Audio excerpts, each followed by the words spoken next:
Hey guys, तो आज का हमारा ब्लॉग स्टार्ट होता है हॉस्पिटल से, क्योंकि हम पहुंच गए सुबह सुबह नहा धो के हॉस्पिटल।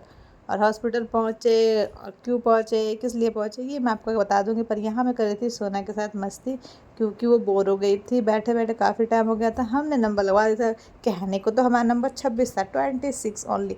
बट यहाँ इतनी भीड़ थी कि 26 आने में भी 2 से ढाई घंटे लगने के लिए आराम से बेताब से बैठे थे। यहाँ पे नंबर वाइज नंबर भेजा जा रहा था। हम लोग बैठ बैठ के हो चुके थे बहुत ज़्यादा बोर, और वेट कर रहे थे कब आएगा हमारा नंबर। और हम तो पागल हुए हुए थे, साथ में हमारी सोना बेटा भी बिल्कुल पागल से हो गई थी। इधर उधर घूमना दे, कभी उधर इधर घूम रही है, कभी उधर ला। इसको अपने ही गेम से फुर्सत नहीं मिल रही थी। इसके पीछे पीछे हमें भी दौड़ना पड़ा था। अब क्या करे, बच्चा है, हॉस्पिटल जाने के बाद तो परेशान होना लाजमी सी बात है। पर यहाँ पे इसको एक मिल गया, एक छोटा सा क्यूट सा दोस्त, जिसके साथ ये खेल रही थी। खेल क्या रही थी, उनके साथ मोबाइल देख रही थी, पर उनको भी परेशान कर रही थी। तो मैंने कहा तो मेरी गोद में बैठ और मैं तुझे मोबाइल दिखाती। तो यहाँ मैं बाबू को लेके बैठ चुकी थी गोदी में, और इनको दिखा रही थी मैं लकड़ी की काठी। तो ये लकड़ी की काठी देख के ऐसे सुस्ती पड़ गई, जैसे लगा था सोएंगी। तो मैं कहा चलो थोड़ा घुमा देती हूँ, क्या पता घूमने से ही सो जाएंगी ये। पर ये घूमने सो कहाँ रही थी, और तो ऐ करके दिखा रही थी, कभी इधर कभी उधर। तो कह रही थी इधर लेके चलो, उधर लेके चलो। तो यहाँ पे मैं चेक कर रही थी कौन सा नंबर चल रहा है और कब तक नंबर आएगा। देखिए मुँह फाड़ रही है सोने के लिए, पर इनको नींद नहीं आ रही। तो इनको हम लेके थोड़ा सा खिलाएंगे दौड़ाएंगे। और यहाँ पे सोना को हम आवाज़ लगा रही थी, छोड़ बहना कि सोना, तो उनको ध्यान से घूर रही थी। तो यहाँ पे देखिए मैं सोना को left right left left right घूम रही हूँ कि बेचारी सो जाए।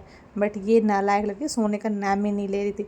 और यहाँ पे बुआ से कह रही थी हप हप हप, बुआ से कर रही थी मस्ती। और मुझे भी मार रही थी। बिंदी, उसके तो पता नहीं क्या दुश्मनी बिंदियों से, जो बिंदी अगर माथे पे लगी है तो उसको नोचना है। तो उसका ध्यान भटका रही थी मैं कि ले मुझे मार, पर बिंदी से अपना ध्यान भटका। तो यहाँ पे मैं सोना को सुलाने की फ़ौरन कोशिश कर रही हूँ कि वो सो जाए, पर वो सोना पा कर रही थी, पर ये सो जाएगी। जहाँ तक हमें लग रहा था कि बाबू इतनी सुस्त पड़ी हैं तो सो ही जाएंगी।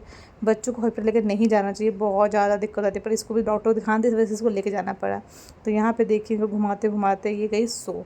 अब सोने के बाद बच्चे का वेट ऑटोमेटिकली हैवी, मतलब भारी होता है बच्चा, तो कंधों में दर्द होने लगा था मेरे। पर मैंने कहा तू सो रही है तो शांति से, कम से कम सो तो जाएगी, तो घूमेगी तो नहीं, क्योंकि इसके पीछे हमें दौड़ना पड़ रहा था। तो यहाँ पे सोना सो चुकी थी, और हमारी बहना का हो चुका था दिमाग ख़राब, क्योंकि आधे से ज़्यादा भीड़ कम हो चुकी थी, पर हमारा नंबर अभी भी नहीं आया था। अभी भी 24 नंबर चल रहा था। पर फाइनली हमारा नंबर आ गया और हम पहुंच गए डॉक्टर के पास। तो यहाँ डॉक्टर साहब बात कर रहे थे, उनको किसी को मतलब प्लास्टर चढ़ाना था। तो कह रहे थे कि ये 2 क्लाइंट के बाद अब किसी को भेजना मत, क्योंकि मुझे प्लास्टर चढ़ाना है। तो मैं वहाँ जाके फिर 10 मिनट बाद भेजना।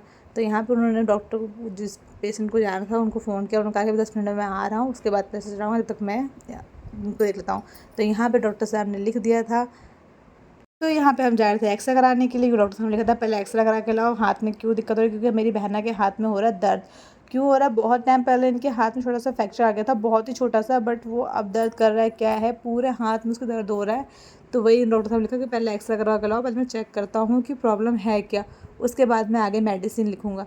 तो यहाँ पर ये अपन नंबर लगा के बैठ चुकी थी एक्सरे के लिए, और ये वेट कर रही थी आके मेरा एक्सरे स्टार्ट ऑफ। फाइनली यहाँ पे इनका एक्सरे होना स्टार्ट हो गया। देखिए हाथ से इनके बीच की एल्बो का एक्सरा डॉक्टर ने लिखा था। तो यहाँ पे हो रहा है इनका एक्सरा, उसके बाद आएगी रिपोर्ट, फिर उसका हम डॉक्टर को दिखाएंगे कि एक्चुअली प्रॉब्लम है क्या, दर्द हो कहाँ रहा, दर्द हो किस कारण रहा है। पर यहाँ मुझे लगता नहीं कि इनको कोई भारी प्रॉब्लम होगी, क्योंकि जो हल्का सा फ्रैक्चर हुआ था, बहुत ही ना के मामला हुआ था, जो कि सही हो गया था। और वो आज की बात नहीं, काफ़ी टाइम पुरानी बात है जब इनका हुआ था। और हुआ क्यों था, यह मालूम चला था, आप बहुत हंसोगे। एक डॉग को बचाने के चक्कर में ये बेचारी गिर गई थी साइकिल से, जब से इसका हाथ का फ्रैक्चर हो गया था। तो चलिए रिपोर्ट आती है और हम आपको मिलते हैं नेक्स्ट ब्लॉग में। तब तक के लिए बाय गाइस।